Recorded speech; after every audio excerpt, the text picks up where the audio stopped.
चंडाला प्रतिहतरयो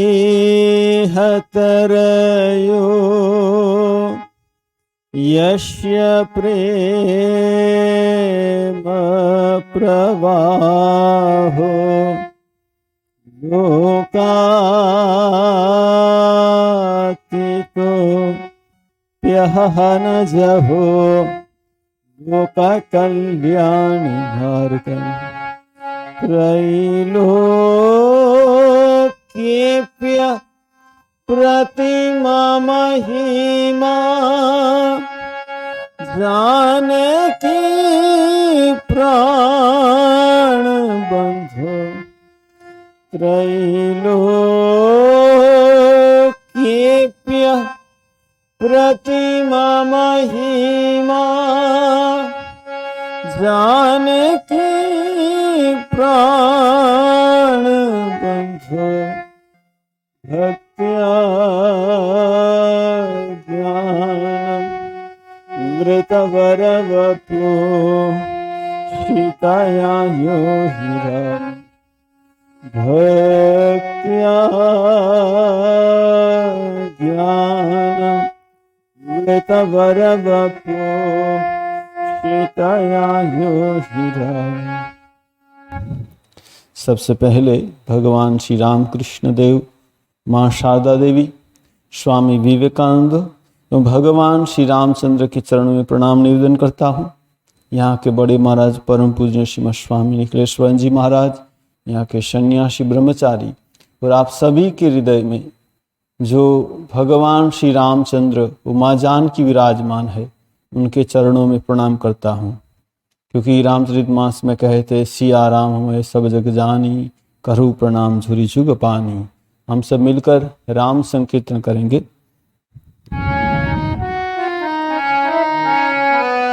राम सिया राम जय जय राम, राम सिया राम हो मंगल भवन अमंगल हारी, द्रवंश दशरथ अजीर बिहारी। राम सिया राम जय जय राम, राम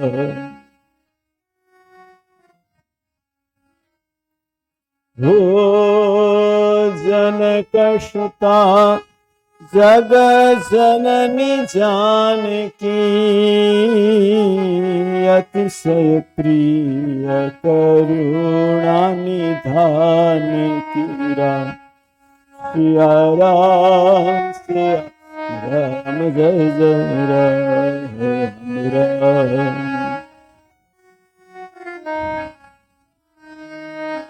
हो ताके जुगपद कमल मनावो, जासु कृपा निर्मल मति पावो। राम सिया राम जय जय राम, राम हो रघुकुल रीति सदा चली आई, प्राण जाय पर बचन न जाई। सिया राम जय जय राम,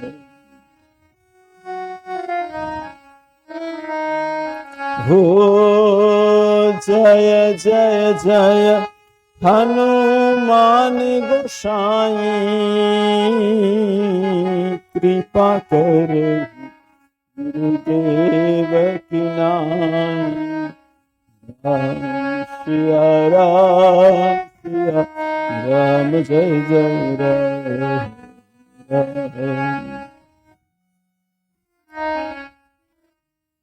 हो सिया राम मैं सब जग जानी करहु प्रणाम चोरी जुग पानी राम सिया राम जय जय राम राम सिया राम जय जय राम राम सिया राम जय जय। हम लोग चर्चा कर रहे थे कि भगवान शिव और पार्वती कैलाश के वट वृक्ष के नीचे बैठे हैं। माँ पार्वती ने भगवान शिव जी से भगवान राम की कथा और भगवान राम के जन्म के क्या कारण उनके बारे में पूछा। भगवान शिव ने पार्वती को नारद मुनि का प्रसंग सुनाया। हम कल चर्चा कर रहे थे कि नारद मुनि जब तपस्या करे थे, ये जो नारद मुनि की कथा ये साधक की कथा है। यहाँ कहते तपस्या कर रहे थे तो क्या हुआ, इंद्र ने कामदेव और अप्सरा को भेज दिया। तो यहाँ कहते हैं कि नारद मुनि काम उसको कुछ नहीं कर पाया, लेकिन जो कामदेव ने प्रशंसा की नारद मुनि की, वो प्रशंसा से उनका अहंकार बढ़ गया। देखिए साधक जीवन में क्या होता है, साधक जीवन में काम कांचन को छोड़ना सहज है, लेकिन कीर्ति को छोड़ना बहुत मुश्किल है। कोई कोई साधक काम कांचन को छोड़ सकता है, लेकिन मान यश ये कीर्ति अहंकार उसको छोड़ना बहुत कठिन। उससे क्या अहंकार हो जाता है और पतन हो जाता है। देखिए यहाँ सबसे बड़ी बात है कि नारद मुनि भगवान के आश्रित है। भगवान अपना भक्त का कभी अमंगल नहीं करते। न मे भक्त प्रणश्यति। देखिए नारद मुनि को बाद में जब भगवान विष्णु ने माया जब उस फैलाई, तो नारद मुनि ने विश्व मोहिनी से विवाह करना चाहा, लेकिन भगवान विष्णु ने ऐसा बंदर का रूप दे दिया, विवाह नहीं हुआ। और नारद मुनि बहुत गुस्से हो गए। पहले बोल रहा थे कि काम क्रोध को जीत लिया, लेकिन बाद में देखा वो भी नहीं जीता। तो बाद में जब नारद मुनि को पता चला ये माया थी, तब उसने भगवान के पास क्षमा मांगी और कहा जो मैंने आपको जो सब अभिशाप दिया है सब व्यर्थ हो जाए। लेकिन भगवान ने कहा ये मेरी इच्छा से हुआ है। नारद मुनि ने अभिशाप दिया था शिव के 2 गण को कि तुम राक्षस हो जाओ। वो भी बाद में आया, नारद मुनि के पास क्षमा मांगी। तब नारद मुनि ने साप अनुग्रह करहु कृपाला, बोले नारद दीन दयाला। आपने श्राप दिया लेकिन कृपा कीजिए। तो नारद मुनि का निशिचर जाई हो तुम दो, वैभव विपुल तेज बल दो। निशिचर होंगे लेकिन बहुत वैभव होगा, समर मरण हरि हाथ तुम्हारा। तुम्हारी मृत्यु भगवान से होगी। भगवान को आना पड़ा, भगवान को आना पड़ेगा, ऐसा आशीर्वाद दिया उनके। तो भगवान के हाथों से तुम्हारी मृत्यु होगी। तो यहां हम देखते हैं बाद में जब भगवान राम का त्रेता युग में सीता का हरण हो जाता है और भगवान राम सीता के लिए रोते हैं, हे सीते हे सीते। हमने चर्चा की भगवान शिव ने जब देखा भगवान राम को रोते हुए, तो भगवान शिव ने सच्चिदानंद परम धाम कहा। यहां भगवान को रोते हुए नारद मुनि भी देख रहे। नारद मुनि देखते ही नारद मुनि सोच रहे हैं कि बिरहबंत भगवंत ही देखी, नारद मन भा सोच विशेषी। मोर साप करी अंगीकारा, सहत राम नाना दुख भार। मेरा साप को अंगीकार करके भगवान को बहुत दुख हो रहा है। देखिए भगवान सत्य स्वरूप है, भगवान आनंद स्वरूप है, उनको कभी दुख नहीं हो सकता। ये उनकी लीला है। जैसे हम देखते भगवान श्री राम कृष्ण काशीपुर में थे, उनको कैंसर हुआ था, गले में इतना बड़ा घाव हुआ था, जो खाते थे ना सब गले से निकल जाता था। कहते मेरे भूख से मेरा पेट जल रहा है, इतना बड़ा घाव। सामने तुरियान जी बैठे, हरि महाराज। श्री रामकृष्ण देव कहते हरि আমার খুব কষ্ট হচ্ছে, हरि मुझे बहुत दुख हो रहा।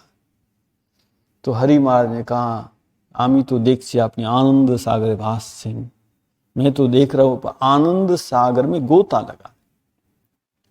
श्री रामकृष्ण देव ने कहा नहीं नहीं हरि बहुत कष्ट हो रहा है, लेकिन फिर हरि महाराज कहते मैं तो देख रहा हूं आनंद सागर में गोता लगा है। फिर तीसरी बार कहा श्री रामकृष्ण देव हरि खूब कष्ट হচ্ছে। हरि महाराज ने कहा आमी तो देखছি আপনি आनंद सागरे भासছেন। तब श्री राम कृष्ण बोले साला धरे पड़े, साला ने पकड़ लिया।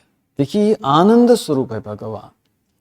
तो यहां कहता है कि मोर साप करी अंगीकारा, नारद मुनि सोच रहे कि मेरे साप को स्वीकार करके सहत राम नाना दुख भारा, ऐसे प्रभु विलो कहीं जाओ पुनि न बने अवसर पाओ। मैं भगवान राम को देखने के लिए जाऊंगा, इनको सचमुच दुख हो रहा है क्या? तो नारद मुनि आए, यह विचारी नारद करे बीना गहे जहां प्रभु सुख आसीना। भगवान राम और लक्ष्मण बैठे हुए थे, बीना बजाते बजाते नारद मुनि आ गए। करत दंडवत लिए उठाई, नारद मुनि दंडवत प्रणाम किया। भगवान श्री राम ने उसको उठा लिया, राखे बहुत बार उरलाई, गाढ़ा आलिंगन किया। देखिए भगवान राम को कोई दुख नहीं है। हमारे जैसे होते तो बोलते देखो तुमने मुझे साप दिया, मुझे इतना दुख मिल रहा है, लेकिन भगवान राम ने गले लगा लिया। स्वागत पूछी निकट बैठा रे, पास में बिठाए, कोई उनके प्रति कोई क्रोध नहीं है, गुस्सा नहीं, पास में बिठाए। और लक्ष्मण क्या करे, लक्ष्मण सादर चरण पखारे। लक्ष्मण नारद मुनि का पैर धो रहा है। जब नारद मुनि ने देखा अरे भगवान तो प्रसन्न है मेरे प्रति थोड़ा भी कुछ गुस्सा नहीं है भगवान को। यहां कहते हैं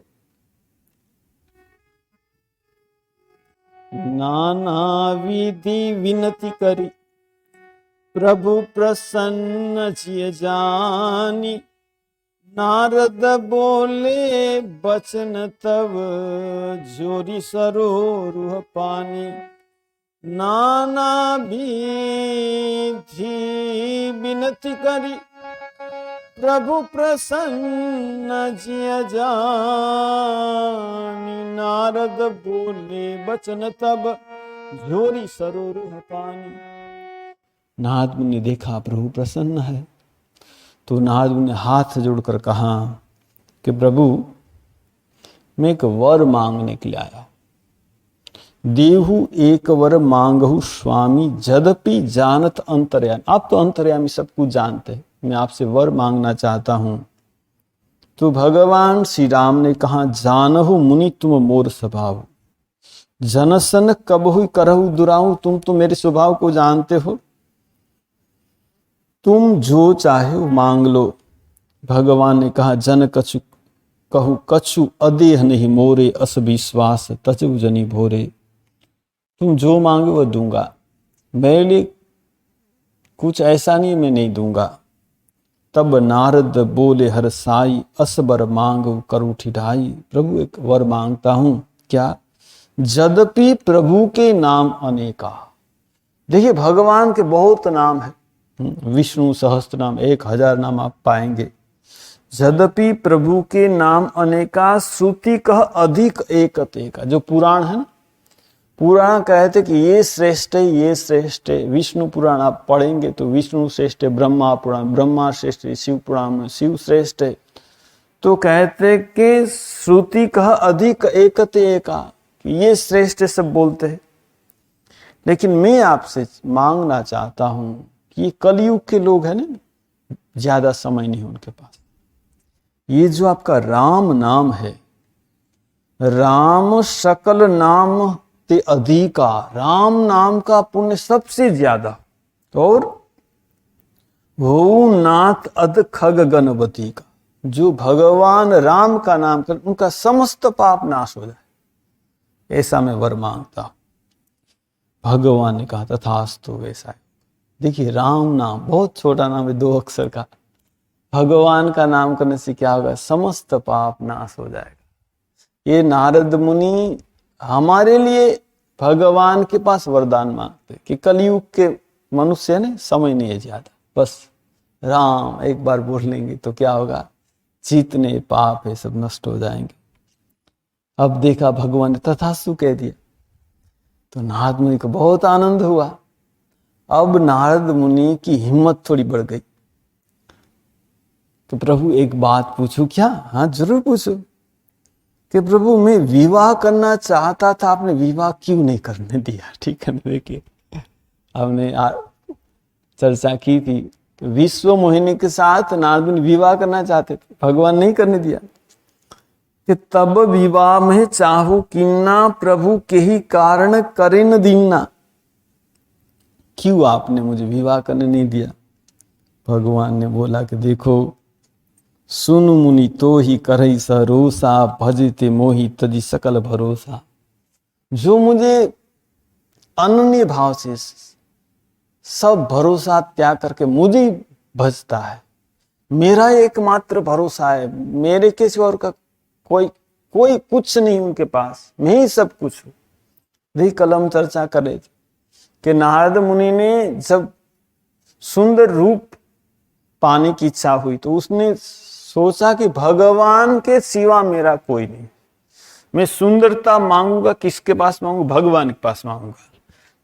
तो यह भगवान ने कहा कि सकल भरोसा को त्याग करके जो मुझे भजता है, मैं ही एकमात्र भरोसा हूं। करूं सदा तिन की रखवारी।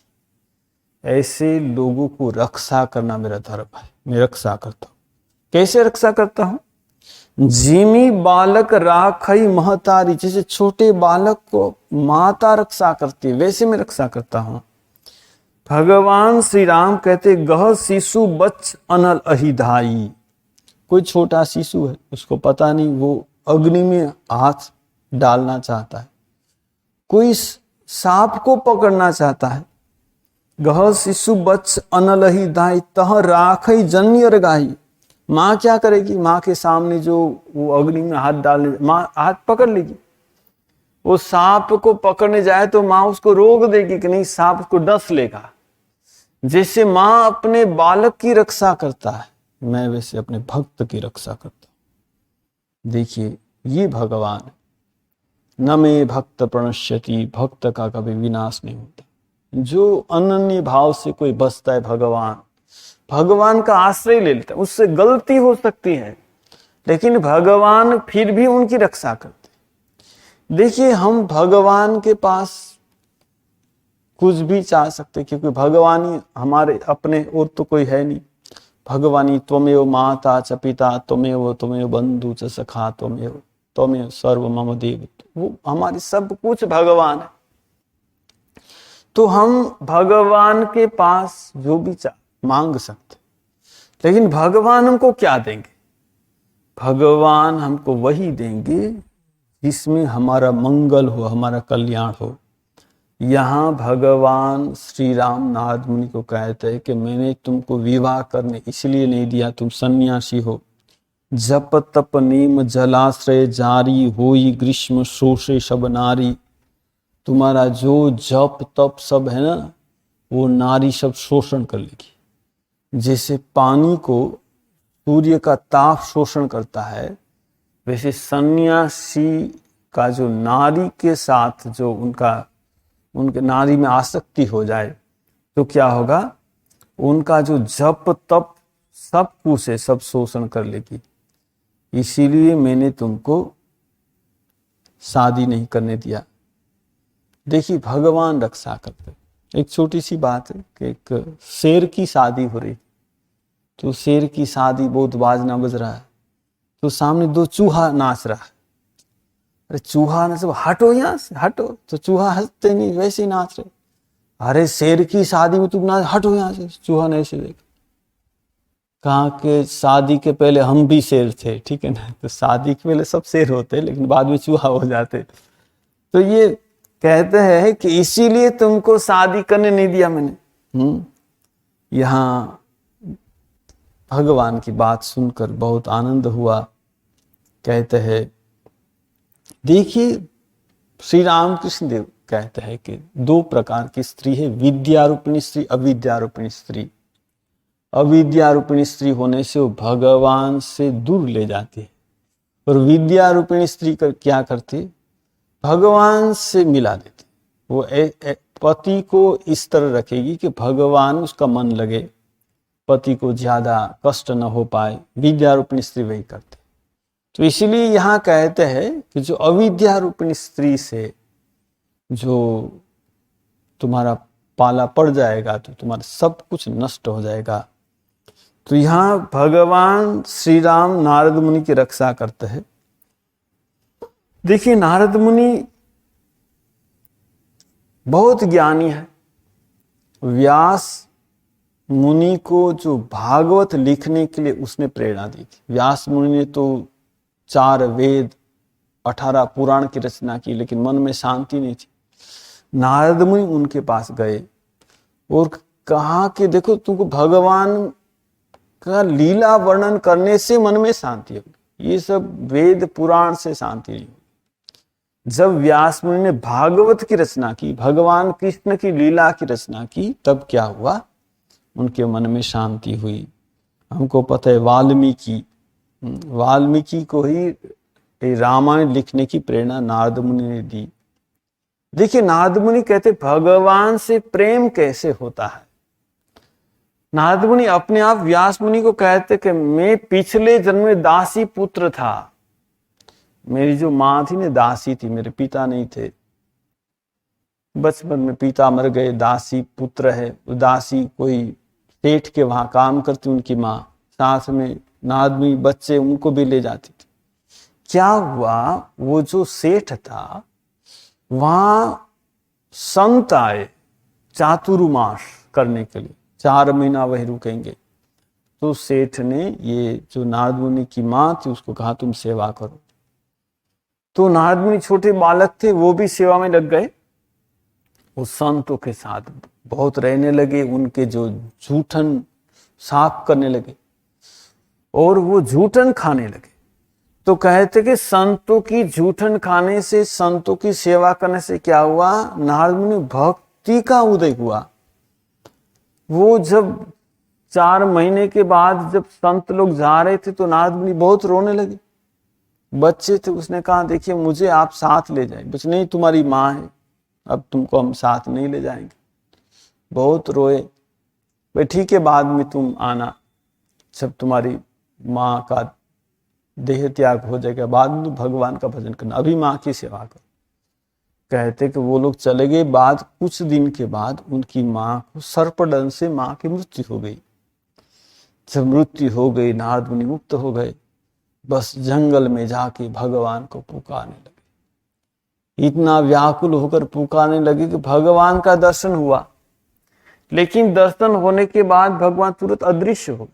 भगवान का दर्शन होने के बाद आनंद हुआ, लेकिन बाद में चले गए भगवान। तो इतना विरह हुआ, इतना विरह हुआ, तो आकाशवाणी हुई कि देखो ये जन्म तुमको इतना ही मिलेगा, दूसरे जन्म में फिर नारद मुनि भगवान को हर समय पाते हैं।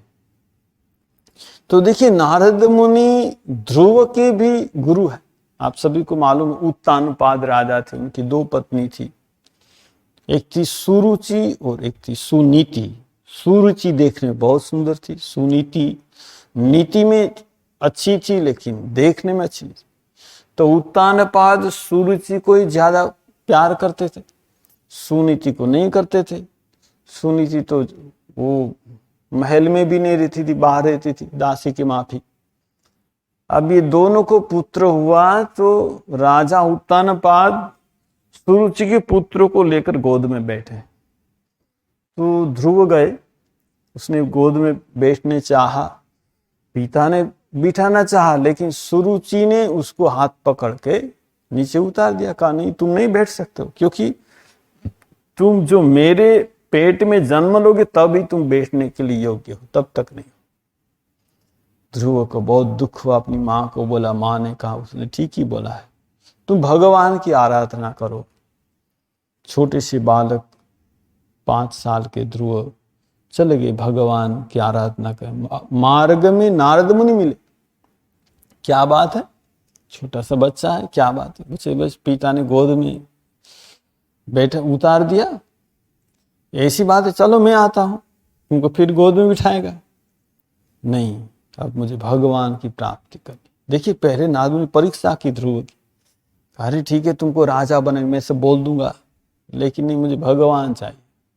तो ओम नमो भगवते वासुदेवाय, नारद मुनि ध्रुव जी को मंत्र दिया और ध्रुव को भी ज्ञान हो गया।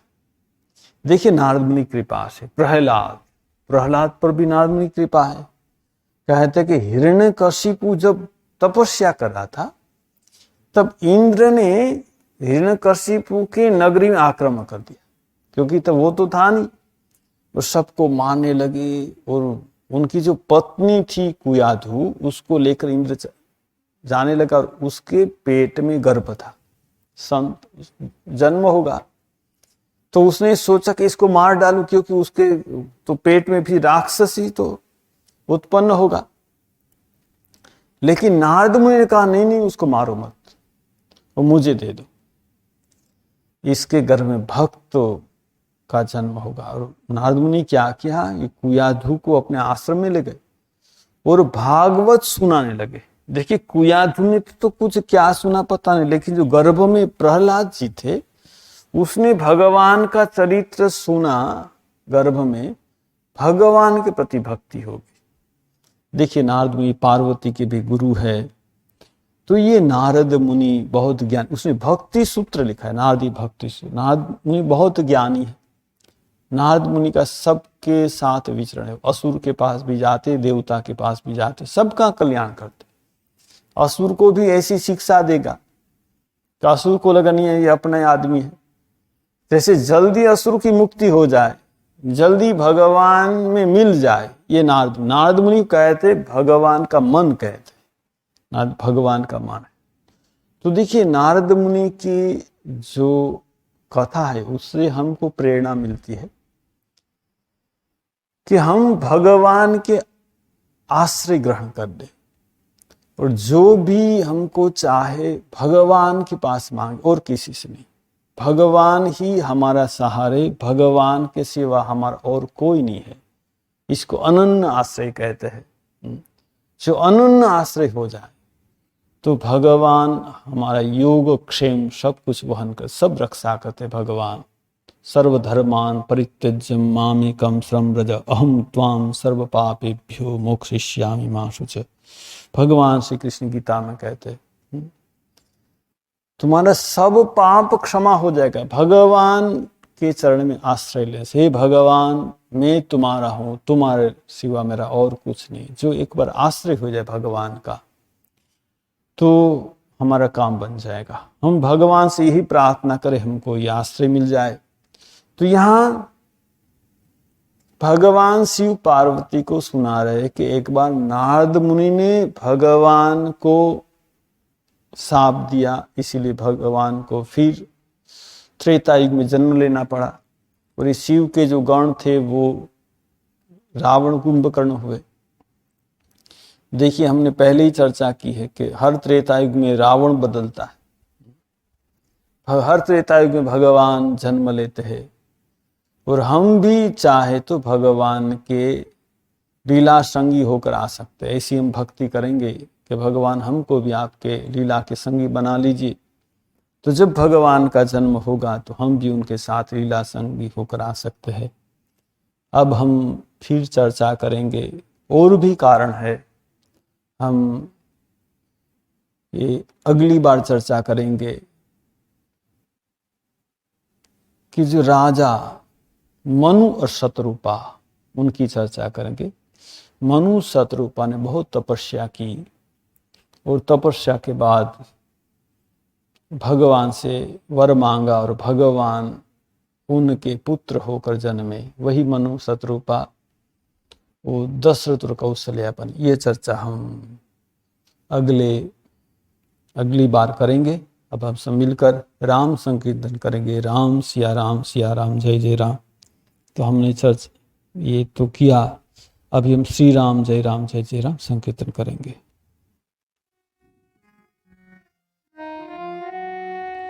श्री राम जय जय राम, श्री राम जय जय राम, श्री राम जय जय राम, श्री राम जय जय राम, श्री राम जय जय राम, श्री राम जय जय राम, श्री राम जय जय राम, श्री राम जय जय राम, श्री राम जय जय राम, श्री राम जय जय राम, श्री राम जय जय राम, श्री राम जय जय राम,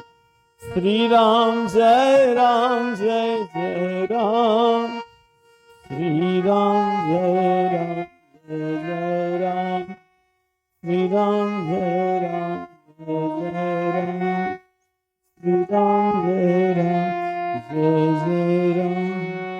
बोलो सियावर रामचंद्र जी की जय, पवन सुत हनुमान की जय, उमापति महादेव की जय, शारदावर राम कृष्ण की जय, सदगुरुदेव की जय। बोलो भाई सब संतन की जय, सब भक्तन की जय। ओम नमः पार्वती पतये, हर हर महादेव हर।